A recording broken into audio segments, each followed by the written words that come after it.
बल्कि इंसानी जिंदगी और फैसलों का एक पूरा दर्शन है। पर ये जो महायुद्ध हुआ, ये जो इतना बड़ा विनाश हुआ, आखिर इसकी शुरुआत हुई कहाँ से? तो चलिए आज इसकी जड़ों तक चलते हैं और उन बीजों को खोजते हैं जहां से ये सब कुछ शुरू हुआ।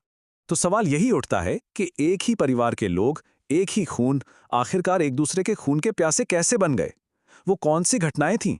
देखिए, इसका जवाब ना किसी एक दिन या एक घटना में नहीं छिपा है। ये तो कई पीढ़ियों तक फैली एक लंबी कहानी है। पर किरदारों और घटनाओं की तह में जाने से पहले एक बात समझनी बहुत जरूरी है। महाभारत सिर्फ एक लड़ाई की कहानी नहीं है। अरे ये मामला उससे कई ज्यादा गहरा और उलझा हुआ है। बिल्कुल, ये महाकाव्य असल में इंसानी भावनाओं, सही गलत के फैसलों और न्याय का एक बहुत बड़ा समंदर है। और हर बड़े तूफान की तरह इसकी जड़ें भी बहुत बहुत गहरी हैं, जो जुड़ी हैं पीढ़ियों पहले लिए गए कुछ फैसलों से। तो चलिए कहानी की शुरुआत में चलते हैं, उस सबसे पहली घटना पर जिसने अनजाने में ही कुरुवंश की किस्मत लिख दी थी। यहीं पर वो पहला बीज बोया गया था। तो कहानी शुरू होती है हस्तिनापुर के राजा शांतनु से। वो एक युवती सत्यवती की खूबसूरती पर मोहित हो जाते हैं और उनसे शादी करना चाहते हैं। लेकिन यहाँ एक लेकिन था। सत्यवती के पिता ने एक ऐसी शर्त रख दी जिसने सचमुच इतिहास का रुख ही मोड़ दिया। शर्त ये थी कि सत्यवती से पैदा हुआ बेटा ही हस्तिनापुर का अगला राजा बनेगा। अब ये शर्त तो राजा शांतनु के लिए बहुत बड़ी मुश्किल बन गई। भला वो अपने सबसे काबिल बेटे देवव्रत के साथ ये नाइंसाफी कैसे करते? तो अब देखिए सारा दारोमदार आ गया राजकुमार देवव्रत के सामने। एक तरफ पिता की खुशी और दूसरी तरफ हस्तिनापुर का सिंहासन जो जन्म से उनका हक था। और देवव्रत ने जो फैसला लिया, उसने सब कुछ बदल कर रख दिया। अपने पिता का दुख उनसे देखा नहीं गया और उन्होंने जाकर सिंहासन पर अपना हक छोड़ दिया। पर कहानी यहां खत्म नहीं हुई। सत्यवती के पिता ने एक और सवाल उठाया कि ठीक है, तुम तो हक छोड़ दोगे, पर तुम्हारे बच्चों का क्या? वो तो भविष्य में सिंहासन के लिए लड़ सकते हैं। और इस एक सवाल को हमेशा के लिए जड़ से मिटाने के लिए देवव्रत ने वो किया जिसकी किसी ने कल्पना भी नहीं की थी। उन्होंने प्रतिज्ञा ली आजीवन ब्रह्मचारी रहने की, मतलब ना कभी शादी करेंगे और ना कभी उनके बच्चे होंगे। और इसी भीषण प्रतिज्ञा की वजह से उनका नाम पड़ा भीष्म। और देखिए विडंबना, एक बेटे का इतना बड़ा त्याग ही आगे चलकर कुरुवंश के सबसे बड़े संकट की जड़ बन गया। तो भीष्म की प्रतिज्ञा से उनके पिता की मुश्किल तो हल हो गई, पर हस्तिनापुर का भविष्य एक बहुत ही उलझे हुए और खतरनाक रास्ते पर निकल पड़ा।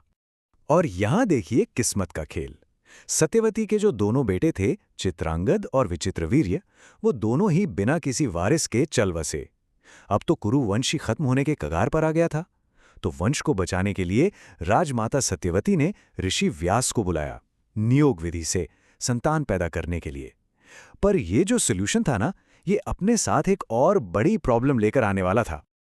और इसी वजह से जो अगली पीढ़ी पैदा हुई, वो शुरुआत से ही पूरी तरह मजबूत नहीं थी। देखिए, सबसे बड़े बेटे धृतराष्ट्र जन्म से ही देख नहीं सकते थे, तो वो राजा बन नहीं सकते थे। छोटे बेटे पांडु राजा बने, पर उन्हें एक श्राप मिला और उन्हें भी राजपाट छोड़ना पड़ा। मतलब राज्य की नींव ही पूरी तरह से हिल चुकी थी। तो अब कहानी पहुंचती है अगली पीढ़ी तक, कौरव और पांडव। और यहीं पर एक बहुत ही आम सी भावना, जेलसी यानी ईर्ष्या, एक विनाशकारी आग बन जाती है। एक तरफ थे धृतराष्ट्र के 100 बेटे यानी कौरव, और दूसरी तरफ पांडु के सिर्फ 5 बेटे पांडव। 100 और 5।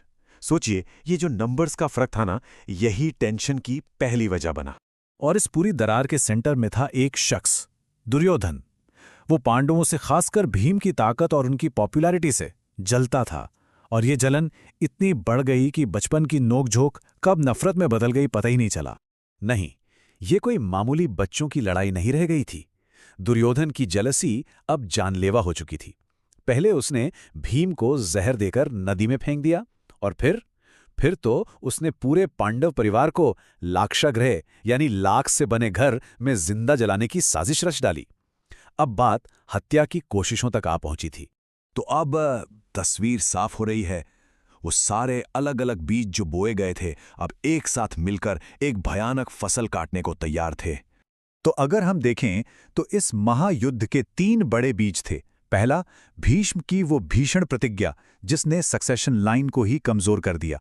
दूसरा, वो पीढ़ी जो कॉम्प्रोमाइज से पैदा हुई, जिसने लीडरशिप को अनस्टेबल बना दिया। और तीसरा, दुर्योधन की वो जलन जिसने इस पूरी अनस्टेबल सिचुएशन में मानो आग ही लगा दी। और सबसे ज़रूरी बात यह है कि ये सब कोई रैंडम इवेंट्स नहीं थे। ये बिल्कुल एक डोमिनो इफेक्ट जैसा था। एक फैसले ने दूसरे को गिराया, दूसरे ने तीसरे को। एक त्याग से संकट पैदा हुआ, संकट के सलूशन से एक और बड़ी समस्या, और उस समस्या से पैदा हुई नफरत जिसे कोई नहीं रोक पाया। तो आखिर में सवाल यही बचता है कि जब विनाश के बीज बो ही दिए गए हों, जब एक के बाद एक गलत फैसले हो चुके हों, तो क्या सिर्फ धर्म का रास्ता उस तबाही को रोक सकता है? ये वो सवाल है जिसका जवाब खुद महाभारत है।